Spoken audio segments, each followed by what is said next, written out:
লিচুপুর গ্রামে বাস করত এক গরিব কৃষক। সে কৃষক হলেও সামনে যে কাজ পেত সেই কাজই করত।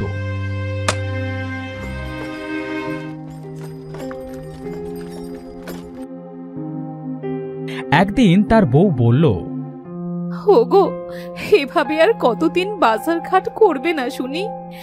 আজ বাড়িতে কোনো সবজি নেই, কি রান্না করব বলো তো? বউ, কোনো জায়গায় কোনো কাজ তো পাচ্ছি না। হাতে টাকা না থাকলে বাজারটা করি কি দিয়ে বলো তো? আমার নিত্যদিনের এই অভাব আর ভালো লাগছে না। কতদিন এই অভাবের যন্ত্রণা সহ্য করতে হবে তা কে জানে। দিবু মুখটা অন্ধকার করে বাইরে চলে এলো।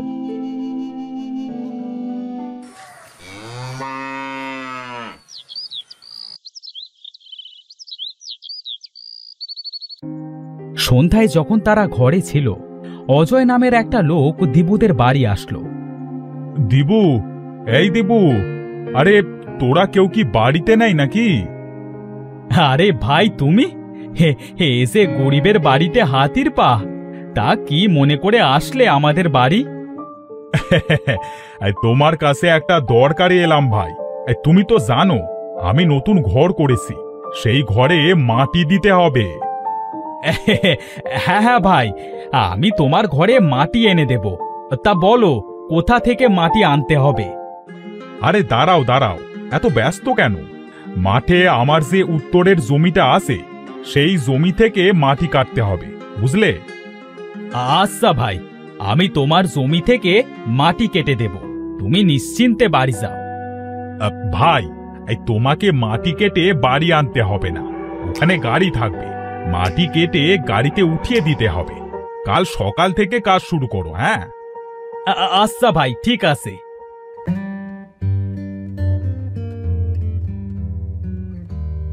ওগো, সৃষ্টিকর্তা মনে হয় এবার আমাদের দিকে চোখ তুলে তাকালেন। হ্যাঁ গিন্নি, কাল থেকে কাজে গেলে আমাদের খাবারের কষ্টটা মনে হয় কিছুটা কম হবে।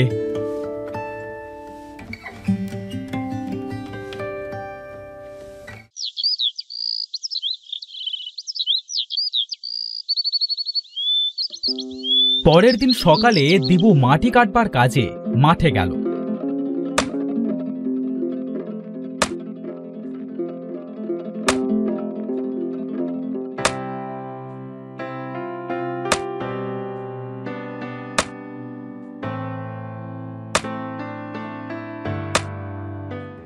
মাটি কাটতে কাটতে সে মাটির নিচে একটা ভাঙা পাতিল পেল। আরে, এটা তো একটা মাটির হাঁড়ি, তবে এর মুখের কাছে ভাঙা। এই ভাঙা পাতিল নিয়ে আর কি করব? ভাগ্যটাই যখন ভাঙা, তাহলে ভাঙা পাতিল ছাড়া আর কি বা জুটবে? ভাই, এই ভাঙা পাতিলটায় কি দেখছো? এটা রেখে তাড়াতাড়ি কাজ করো।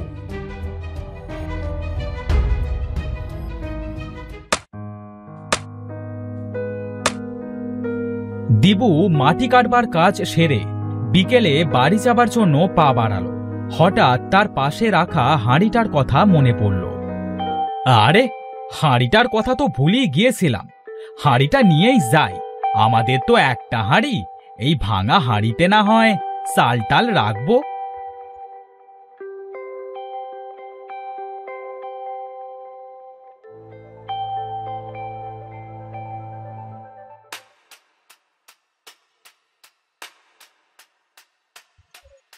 গিন্নি, ও গিন্নি, এই আমার জন্য একটু পানি নিয়ে এসো তো। এই নাও পানি।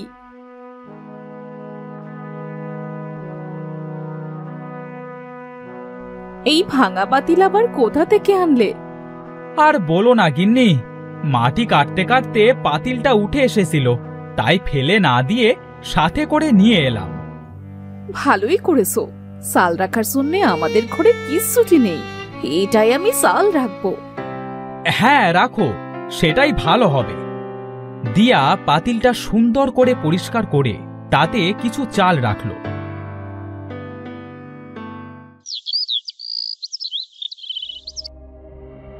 বাইরে কাজ গুছিয়ে সন্ধ্যার সময় দিয়া আর দিবু যখন ঘরে গেল, দেখলো পাতিল থেকে চাল নিচে পড়ে যাচ্ছে।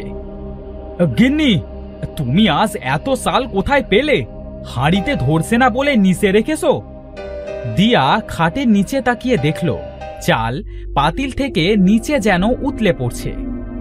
আরে, আমি তো এই পাতিলে এখনো চাল রাখিনি, তাহলে এত চাল আসলো কোথা থেকে? গিন্নি, বলি কি, এই চালগুলা না কিছুতে রেখে দাও।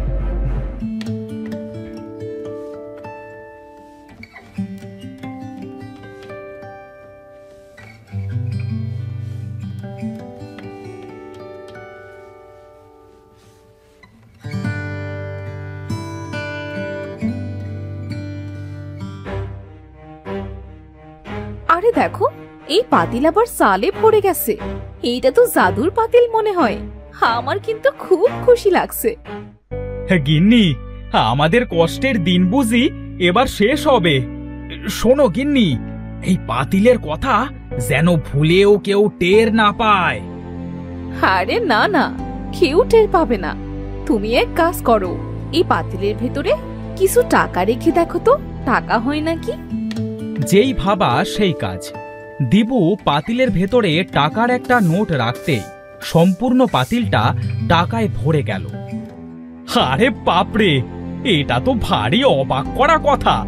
এখানে তো যে জিনিস রাখা হচ্ছে তার দ্বিগুণ হয়ে যাচ্ছে। আমরা তো রাতারাতি বড়লোক হয়ে যাব। হোগো, এই টাকা দিয়ে কাল অনেক বাজার করে আনবে। কতদিন হয় আমরা ভালো মন্দ কোনো খাবার খাই না। আনবো গিন্নি, আনবো।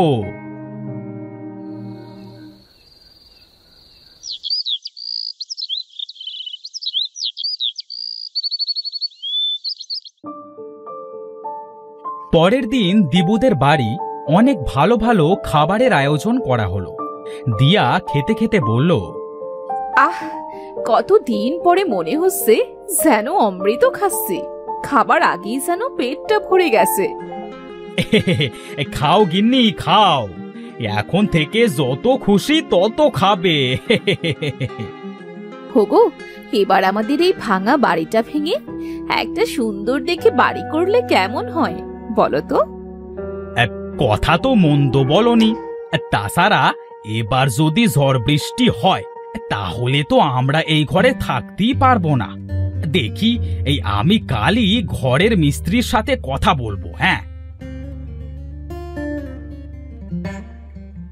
পরের দিন দিবু ঘরের মিস্ত্রির সাথে কথা বলে তাদের সেই পুরনো বাড়িটা ভেঙে সেখানে একটা সুন্দর দেখে নতুন প্রাসাদ করল। আশেপাশের মানুষ তো দিবুর আঙুল ফুলে কলাগাছ হওয়াটা দেখে স্বাভাবিকভাবে নিল না। ভাই, দেখেছিস, দিবু আমাদের মতো একজন গরিব কৃষক ছিল, আর হঠাৎ করে সে এত টাকার মালিক কিভাবে হলো? হ্যাঁ, সেটাই তো ভাই, গ্রামের সবাই তো তাই বলা বলি করছে।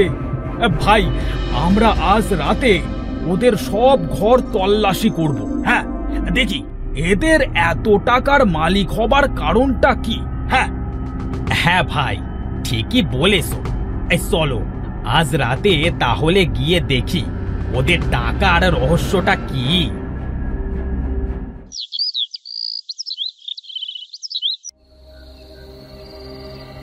সেদিন রাতে দিবু ও তার বউ ঘুমিয়ে যাবার পরে তারা দুজন দিবুদের ঘরে ঢোকে। ভাই, সাবধানে, ওরা যদি টের পেয়ে যায় তাহলে কিন্তু কেলেঙ্কারি হয়ে যাবে।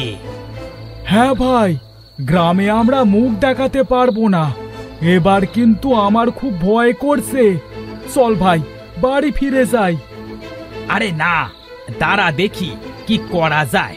এই চল, ওই ঘরটায় দেখি।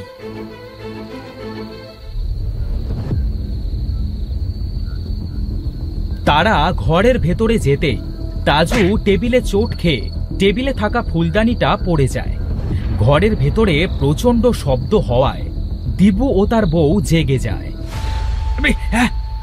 গিন্নি, এই গিন্নি, তাড়াতাড়ি ওঠো, আমাদের বাড়িতে নিশ্চয়ই চোর টোর কিছু এসেছে। হ্যাঁ, মনে হচ্ছে আমাদের হাড়িটার খবর কেউ পেয়ে গেছে। তাড়াতাড়ি ওঠো। ভাই, তাড়াতাড়ি ওঠ, না হলে ওরা এক্ষুনি চলে আসবে। তারা দুজন দিবুরা আসার আগে ঘর থেকে বেরিয়ে গেল। দুজন ঘরে এসে দেখল একটা ফুলদানি ভাঙা, আর পাশে একটা বিড়াল ডাকছে। যাক, বাসা গেল। আমি তো ভাবলাম হাড়িটা বুঝি চোরে চুরি করতে এসেছে। বাবা রে, আমায় তো এই বিড়ালটা ভয় পাই দিয়েছিল। আজ চলো, আজ এই রুমে ঘুমিয়ে পড়ি।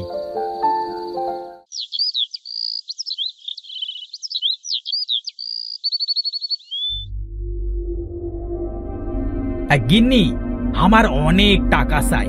এই টাকায় আমার আর হবে না। আমি প্রতিদিন হাড়ির ভেতরে একটা করে টাকা নোট দেব, আর 1 হাড়ি করে টাকা নেব। সেই টাকা দিয়ে আমি কোটিপতি হব। ওগো, বলিয়ে তো লোভ করতে চেও না। বেশি লোভ করলে শেষে কিন্তু সব হারাতে হবে। আরে গিন্নি, তুমি এটাকে লোভ বলছো কেন? এই টাকা পয়সা যদি নাই পাই, তাহলে এই অকেজো পাতিল রেখে আর কি করব? ওটা ফেলে দিও।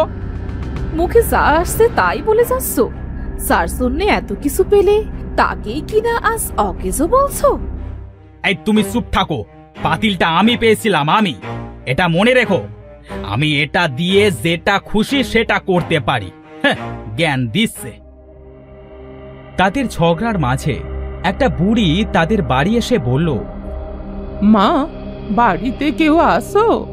আমাকে একটু সাহায্য করো মা। কি বলছো গো বুড়িমা? আমাকে একটু সাহায্য করো মা।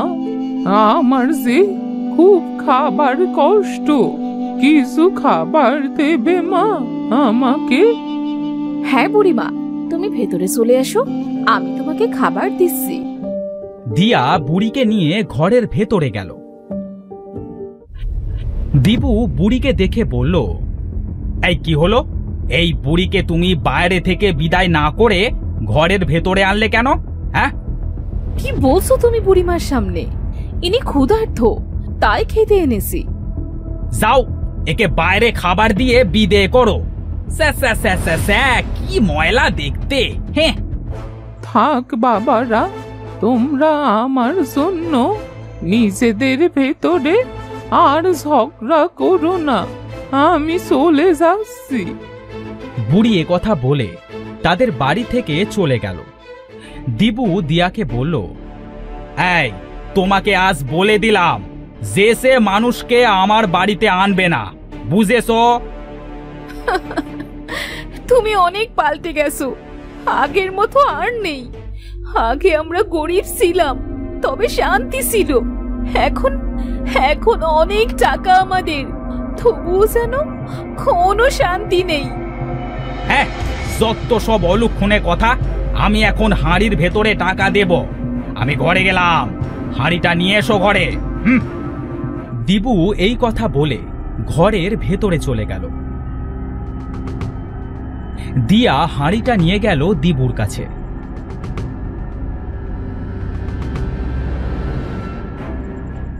এ কি, আমি হাঁড়ির ভেতরে টাকা দিলাম, তবে হাঁড়িটা আজ কেন টাকা দিল না? হ্যাঁ, তোকে আমি এই হাড়িটা দিয়েছিলাম কারণ তুই অনেক ভালো ছিলি, কিন্তু এখন তোর মনে অনেক অহংকার, তাই তোর থেকে আমি আবার সব কেড়ে নিলাম। না বুড়িমা, তুমি আমাকে ক্ষমা করে দাও। আমি আমার মনে আর কোনো দিনও অহংকার আনবো না। তোকে আমি অনেক দিয়েছিলাম, কিন্তু দিন দিন তোর চাহিদা এত বেড়ে গেল যে তা সীমার বাইরে চলে গেছে। তোর গরিবে মানাবে, টাকাতে নয়। এ কথা বলে বুড়িটা হাঁড়ি থেকে গায়েব হয়ে গেল। দিবুর ঘরটাও আগের মতোই ভাঙাচোরা হয়ে পড়ে রইল। হ্যাঁ, সৃষ্টিকর্তা আমাকে পরীক্ষা নিয়েছে, তবে সেই পরীক্ষায় আমি পাশ করতে পারি নাই। খুব ভালো হয়েছে, বুড়িমা তোমাকে ঠিক কথাই বলেছে, তোমাদের মতো মানুষদের টাকায় নয়, সেরা কাপড়েই মানায়। গিন্নি তুমি আমাকে ক্ষমা করে দাও, আমি আমার ভুল বুঝতে পেরেছি। তোমার ভুল নিয়ে তুমি থাকো, আমি তোমার মতো মোটা মাথা মানুষের সাথে আর সংসার করতে পারবো না। অনেক কষ্ট করেছি তোমার কাছে এসে। দিয়া কথা বলে দিবুর বাড়ি থেকে বেরিয়ে গেল। তুসুক সেদিকে যায়, আজ সেদিকেই চলে যাব, আর ফিরবো না এর কাছে। আমি সব হারিয়ে ফেললাম, আমার আর কিচ্ছু থাকলো না। আমার লোভে পাপ হলো, আর পাপে ধ্বংস হলো।